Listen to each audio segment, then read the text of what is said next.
Star Wars Bounty Hunter is a third-person shooter where you'll need to weigh the pros and cons of going into slow motion mid-fight to scan your enemies to see if there's a bounty on them, or just go through levels guns a-blazin'. Star Wars Bounty Hunter was developed by LucasArts and released on Nintendo Gamecube and PlayStation 2 in 2002. It was ported by Aspyr and released on Steam in 2024. I was excited to play this game because I thought Bounty Hunter was a GameCube exclusive until it was re-released on Steam. Growing up, we didn't have a GameCube, so many of those games were only experienced while visiting friends' houses. I only just learned I could have bought this on the PlayStation 2. I had a PlayStation 2. I could have played this game after all. Many of us were skeptical on what kind of state Star Wars Bounty Hunter would be in at launch because Aspyr didn't meet expectations for the Star Wars Battlefront Classic collection. But I'm pleased to report this time things turned out pretty well. But who am I kidding? Eventually, the Battlefront Classic collection will go on sale and I'll be back with what I think of the game. And I'll probably like it because Star Wars. And I love Star Wars Battlefront 2 Classic. Montross, I can pay you double, triple, please! Please don't kill me! I'm worth more alive! You're worth enough, dead.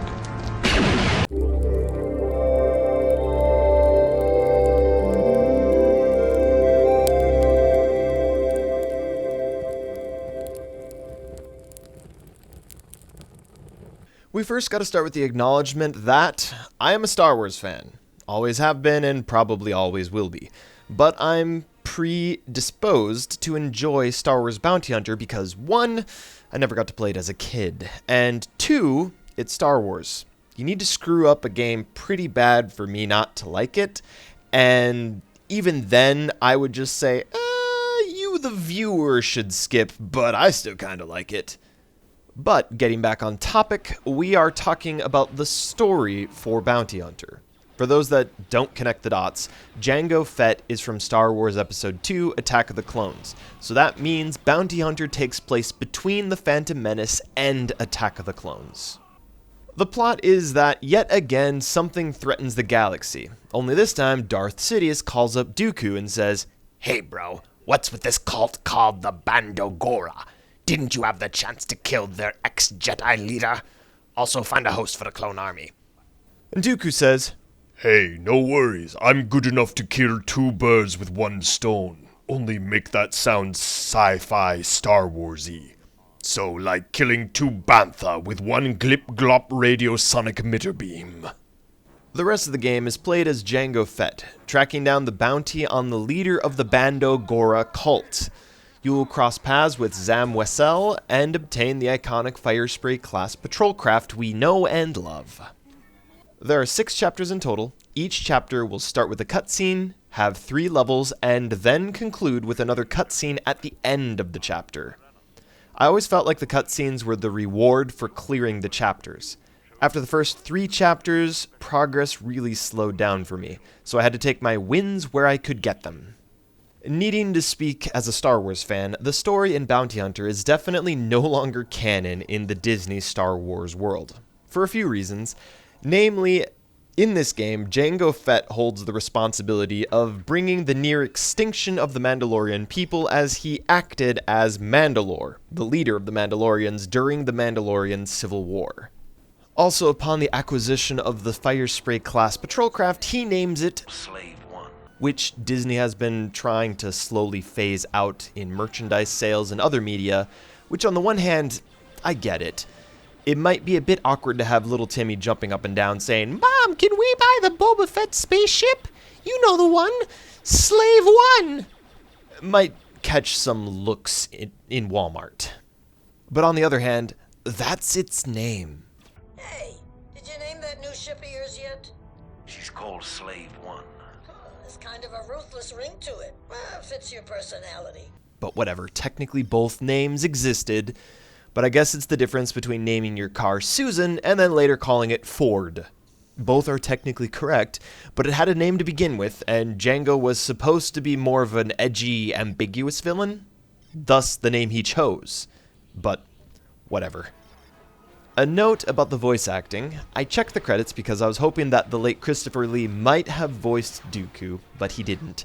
The voice acting was good in general, and Tamora Morrison voiced his acted character Jango Fett, and Leanna Walsman voiced her acted character Zam Wesell. Again, not really important, but I appreciate the touch. I'm Zam Wesell. You must be new to the business. Why, because you haven't heard of me? No, because you're reckless. You could learn a thing or two about being subtle. You call that subtle? You just brought down a Republic prison. Star Wars Bounty Hunter is a third-person shooter. You can play with keyboard and mouse controls. I would suggest playing with a controller. But even with the controller's thumbsticks, looking up and down is awful. There is a camera sensitivity slider, but unfortunately you can only change all sensitivity instead of just vertical sensitivity. But I've dealt with this problem before while playing other video games. That being said, the problem is about the same with keyboard and mouse controls. I've seen some people are fine with keyboard and mouse. You just get used to whatever you gotta deal with. If that's a deal breaker, that's a deal breaker for you. That's fine. I wasn't that impressed with the platforming in Bounty Hunter either. Jumping around without a jetpack is downright painful. Thankfully, there's only a few levels where you don't have a jetpack, and there isn't that much precise platforming. Also, who doesn't like jetpacks? The only thing potentially more popular than jetpacks in video games would be grappling hooks. But you only get jetpacks in Bounty Hunter. I didn't want you to get too excited now. When a level made me platform, I tend to fall to my death early and then just decided to just keep on jumping down into the abyss because I saw something shiny. I thought it would be funny. No, really. I did that on purpose. I heard there was an extra life if I jumped down this hole. There are primarily two ways I played through the levels in Bounty Hunter.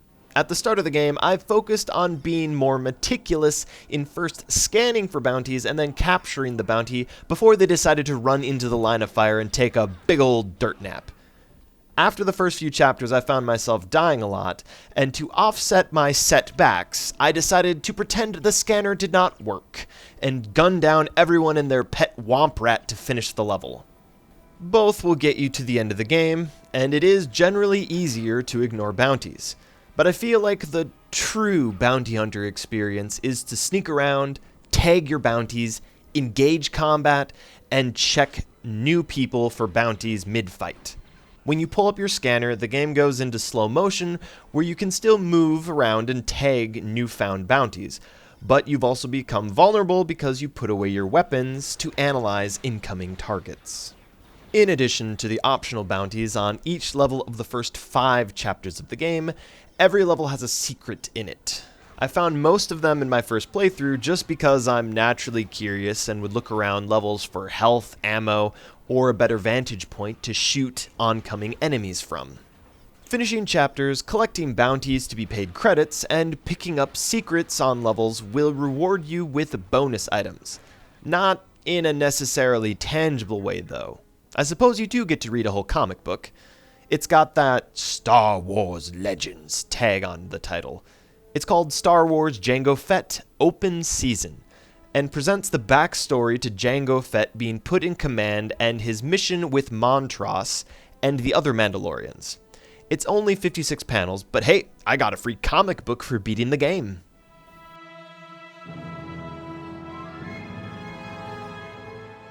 You can also look at some of the Star Wars Wizards of the Coast TCG cards. I recognize them and actually have some of these cards. You never asked to see them, but you're gonna look at them, dang it. Be interested in my nerdy stuff. Here are the cards I have, which you actually unlock in the game. I only have 5 of them, sadly. The rest I think I got from a starter deck box. But I did get this cool foil Jango Fett card.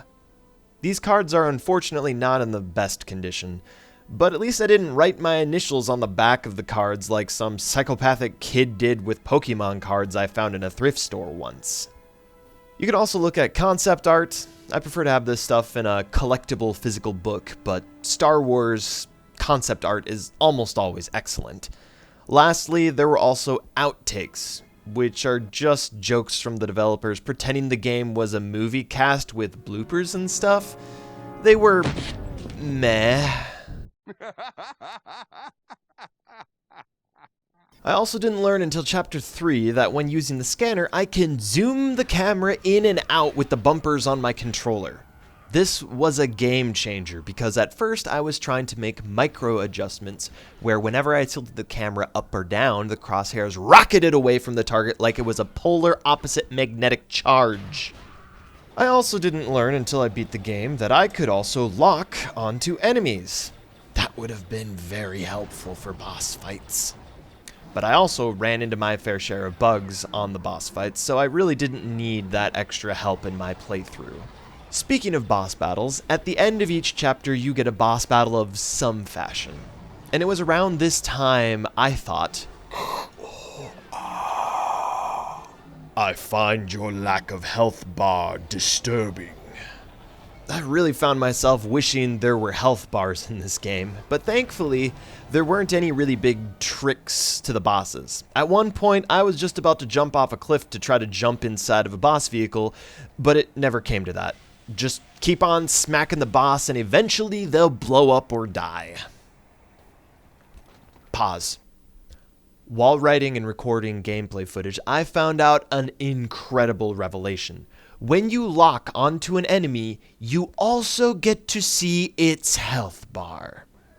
I literally did not find that out until I'd already beaten the game without any health bars or lock-on. Holy crap. The worst part about this discovery, they tell you in the hints at the start of the game. Level 1, Mission 1, Chapter 1. First enemy you fight. Click in the thumbstick to lock onto the target. Guess I'm just stupid. Don't know what to tell you. Beat the game without lock-on and health bars. Each level you've got 5 lives. After you lose all your lives, you need to restart the level from the beginning. Again, this dates back to the PS2 and Gamecube era where people were still just starting to transition away from lives systems to just checkpoint restarts, which is what we mostly see today. Progression in Bounty Hunter started out very fast with getting achievements and new weapons at nearly every single level, and then the game really started to feel like it slowed down and the difficulty increased after Chapter 3. At least that's when I started to notice my lives would be eaten up and I had to full restart levels. Have you ever noticed how Steam achievements kind of show the completion curve for games? In this case, you can tell most people have played to Chapter 2, and then people's attention peters out. That's because the first few levels go by super quick, your progress Pavlov is going, but as you fight your way through Chapters 3, 4, and 5, the difficulty increases, and you don't get as much new stuff, and it's mostly, here's a new level for you to die in. I feel like I haven't had a very long review for a game which took roughly 16 hours to finish the main story. I've disregarded what the game itself told me. It told me that I beat the game in 9 hours and 31 minutes. But that's a lie, because it doesn't count the levels I was forced to full restart. It's a Star Wars game. It was a bit rough around the edges on console. It's a bit rough around the edges with occasional glitches. Sometimes I'd start a boss fight in slow motion because I was using the scanner. Other times, bosses would get stuck on level geometry. At one point, some guys showed up giving off some severely threatening T-pose energy. But all in all, I'm content with my experience playing Star Wars Bounty Hunter. I think Star Wars fans will prefer this game. It's not some really super amazing game which pushes the boundary of third-person shooter games or anything like that. If you like Star Wars and/or the characters, you'll stick around for the story. If you're feeling the itch to play an older GameCube/PS2 game, you could pick far worse games than this one. That might not be the nicest way to sum up my experience with the game, but again, I genuinely enjoyed it. And maybe after watching some gameplay and hearing my opinion, you're interested in picking it up too. Awesome. Check it out. Others might be like, it's not for me. That's fine too. Some of you will be watching this video and it's a nostalgic game you grew up playing and really loved it. That's great. For those of you who had this on consoles back in the day, I'm glad I finally got the chance to play it for myself. And again, as a Star Wars fan, I thoroughly enjoyed playing Bounty Hunter. But I'm trying to take a step back from my fan perspective and thinking, is there much here for anyone who isn't already a Star Wars fan? Anyway, I'm probably just overthinking and overanalyzing. I do that a lot. Let me know what you think in the comments. If you like this video, I've reviewed a lot of Star Wars games. There's a whole playlist for you to binge watch while you eat, work, sleep, brush your teeth. Thanks for watching. I'm Atratzu, and I will see you in the next review. Nevertheless, we cannot allow any further disruptions. If these bounty hunters surface again, we will deal with them.